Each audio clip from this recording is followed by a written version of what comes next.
Hello everyone, welcome to Sprint UPSC. We are discussing class 9's NCERT Democratic Politics 1 and we are on chapter 1 what is democracy and why democracy. So हम इसके first part में पढ़ चुके हैं some of the features of democracy. हमने start किया था features पढ़ना डेमोक्रेसी के.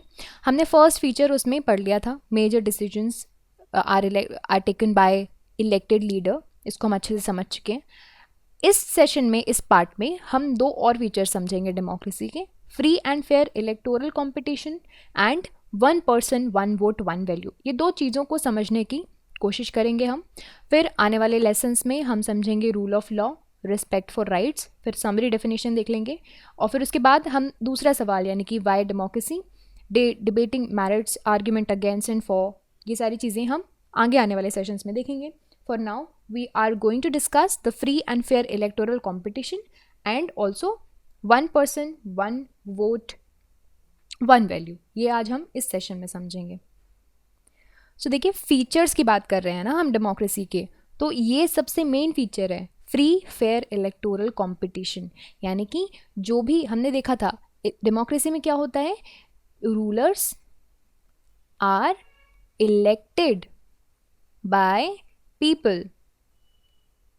अब ये जो इलेक्टेड है यानी कि इलेक्शंस हैं वो फ्री एंड फेयर भी तो होना चाहिए. अगर वो फ्री एंड फेयर नहीं हुआ तो हाउ कैन यू से कि इन लोगों ने जिनको इलेक्ट किया है वही यहाँ पर आए हैं. तो बहुत सी चीज़ें होती है. देखिए हम एग्जांपल्स के थ्रू समझेंगे. चाइना में रेगुलरली इलेक्शंस होते हैं हर 5 साल पे. क्या करने के लिए? इलेक्ट करने के लिए कंट्री की पार्लियामेंट को, जिसको बोला जाता है क्वानगांव Renmin Daibiao Dahui, which is National People's Congress. Simply उनकी पार्लियामेंट के इलेक्शंस होते हैं हर 5 साल में. नेशनल पीपल्स कांग्रेस के पास ये पावर है कि वो कंट्री का प्रेसिडेंट जो है वो इलेक्ट करेगी या फिर यू कैन से अपॉइंट करेगी. So nearly 3000 members are elected all over China. 3000 members elect होते हैं चाइना से, ठीक है. एंड कुछ मेंबर्स यहाँ पे आर्मी से भी होते हैं. और इलेक्शन कंडक्ट करने के लिए हर एक व्यक्ति जो भी कैंडिडेट होगा वहाँ पे कंटेस्ट करने के लिए उस कैंडिडेट को चाइनीज़ कम्युनिस्ट पार्टी, ये जो पार्टी है यहाँ की, उसका अप्रूवल चाहिए, है ना. Only those members of Chinese communist party और उनके साथ जो 8 स्मॉलर पार्टीज़ हैं जो कि अलाइड होकर रखी हुई हैं कम्युनिस्ट पार्टी के साथ, सिर्फ इसी पार्टी के मेंबर्स को ये अलाउड है कि वो इलेक्शन कंटेस्ट कर सकते हैं, ठीक है. 2002-3 की बात है. And government is always formed by this particular party, यानी कि वन सिंगल पार्टी. यहाँ पे क्या है? Single party rule. ओके, इतनी बात समझ में आई. ये एक एग्जाम्पल. दूसरा एग्जाम्पल मैक्सिको का. Since independence in 1930s Mexico में हर 6 साल में इलेक्शंस हो रहे हैं to elect the president. Country has never been on a military और डिक्टेटर्स रूल, ये बात भी याद रखिए. बट अंटिल 2000 तक क्या हो रहा था, यहाँ पे हर एक इलेक्शंस जीता जा रहा था PRI के द्वारा. PRI एक पार्टी है वहाँ की, इंस्टीट्यूशनल रिवॉल्यूशनरी पार्टी. सो हर एक इलेक्शन PRI जीत रही थी. ये भी याद रखिए कि यहाँ पे ना ही मिलिट्री रूलर्स थे या फिर डिक्टेटर्स थे. और ऑपोजिशन, ये भी बात याद रखिए कि यहाँ पे ऑपोजिशन पार्टीज भी इलेक्शन कंटेस्ट कर रही थी पर कभी जीत नहीं पा रही थी. चाइना के एग्जाम्पल में हमने क्या देखा, चाइना में देखा कि वो एक ही पार्टी थी जहाँ से क्या करेंगे, जहाँ से लोग जो है रूल में आएंगे. बट यहाँ पे दूसरी पार्टीज भी थी, इलेक्शन भी लड़ रही थी, लेकिन जीत हमेशा यही रही थी, ठीक है. क्यों? क्योंकि PRI was known to use many dirty tricks to win the elections. कैसी dirty tricks? देखिए, all those who were employed in the government offices, जो भी गवर्नमेंट ऑफिस में एम्प्लॉयड थे उनको पार्टी मीटिंग्स में आना ज़रूरी था. टीचर्स जो थे गवर्नमेंट स्कूल के, वो बच्चों के पेरेंट्स को फोर्स करते थे कि वो इस पार्टी को वोट दें. मीडिया बहुत सी चीज़ों को, ऑपोजिशन पार्टी की एक्टिविटीज़ को इग्नोर करती थी, है ना. सिर्फ ऑपोजिशन पार्टीज़ को क्या करती थी, क्रिटिसाइज़ करती थी. यहाँ पे मीडिया क्या हो गई, बिक गई. एंड समटाइम्स जो पोलिंग बूथ्स थे उनको शिफ्ट भी कर दिया जाता था एक प्लेस से दूसरी प्लेस पे. और उसकी वजह से क्या होता था, कुछ लोगों के अगर उनको ये करना है कि किसी पर्टिकुलर कंस्टिट्यूएंसीज़ में उनको पता है कि वोट्स नहीं आएंगे तो शिफ्ट कर लिया पोलिंग बूथ. लोग वोट देने नहीं जा पाएंगे तो कैसे उनके खिलाफ वोट करेंगे, समझ रहे हैं?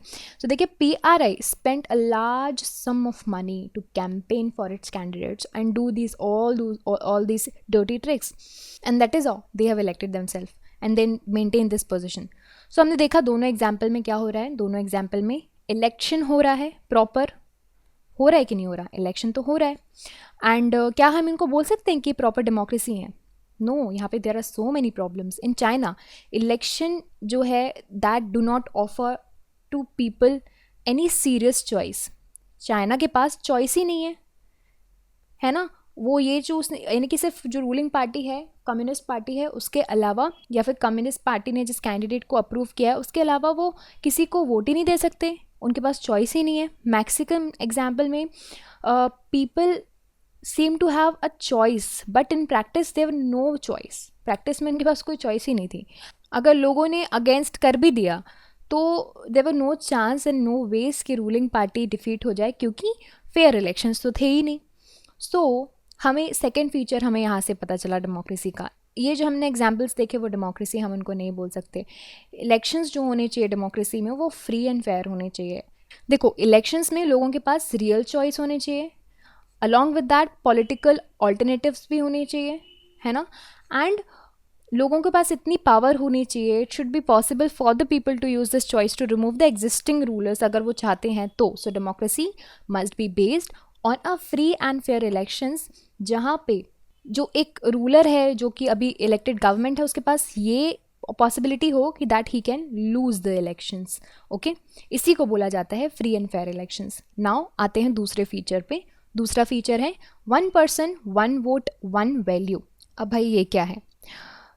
हम एक बात देखिए, यूनिवर्सल अडल्ट फ्रेंचाइज होती है. अब ये क्या होती है? ये ऑलमोस्ट ये जो सिस्टम है यूनिवर्सल अडल्ट फ्रेंचाइज का, हर एक डेमोक्रेटिक वर्ल्ड में जहाँ पे इलेक्शंस होते हैं ये अडॉप्ट किए गए हैं.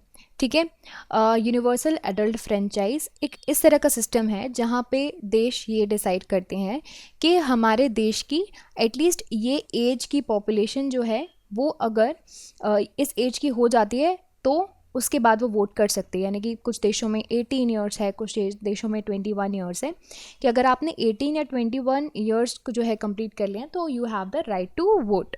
ये होता है universal adult franchise. So but हमने फिर भी आपको देखने मिलेंगे बहुत से देशों में इक्वल राइट टू वोट जो है वो डिनाई की जाती है. कैसे? अंटिल 2015 सऊदी अरेबिया में womens did not have right to vote. Womens के पास राइट टू वोट नहीं था, है ना. नो मैटर एज क्या है, आपके पास राइट टू वोट ही नहीं है. एस्टोनिया ने अपने रूल्स कुछ इस तरह से बनाए कि जो लोग रशिया माइनॉरिटी यानी कि रशियन माइनॉरिटी से बिलोंग करते थे उनके लिए बड़ा डिफ़िकल्ट हो जाता था to get the right to vote. Fiji का एग्जाम्पल देते हैं. इलेक्टोरल सिस्टम उस वहाँ का कुछ इस तरह से है कि जो इंडिजिनस यानी कि फिजी के जो लोग हैं, इंडिजिनस पॉपुलेशन है, उनकी जो वोट की वैल्यू है वो ज़्यादा है rather than the Indian Fijian. Okay, so ये क्या है? This is the disparities in equality between the different sections within, जहाँ पे हमने देखा इलेक्शन का राइट्स जिनके पास है. बट हम डेमोक्रेसी की जब बात करते हैं उसका फंडामेंटल प्रिंसिपल क्या है? फंडामेंटल प्रिंसिपल है पॉलिटिकल इक्वालिटी, है ना. कि लोग जो भी पॉलिटिक्स में पॉलिटिकल सिस्टम में पार्टिसिपेट कर रहे हैं, चाहे वो कंटेस्ट कर रहे हों, चाहे वो उन लोगों को इलेक्ट कर रहे हों यानी कि वोटर हों, उन सबके पास इक्वालिटी होनी चाहिए टू पार्टिसिपेट. ये हमें तीसरा फीचर देता है हमारा कि in a democracy each adult citizen have 1 vote and each vote must have 1 value. ऐसा नहीं है कि कोई रिच है तो उसका जो उसने जो एक वोट दिया है उसको आप इंटू 5 करके उसके वोट को 5 मानो, और जो पुअर है उसने एक वोट दिया उसको 1 ही मानो, तो यहाँ पे रिच का से ज़्यादा हो जाएगा. This is called inequality. इसलिए बोला जाता है कि एक पर्सन के पास एक वोट हो और उस एक वोट की वैल्यू भी एक ही हो, तभी आप ये डेमोक्रेसी इंश्योर कर पाते हो कि सारे लोग को इक्वल पार्टिसिपेशन मिल रहा है.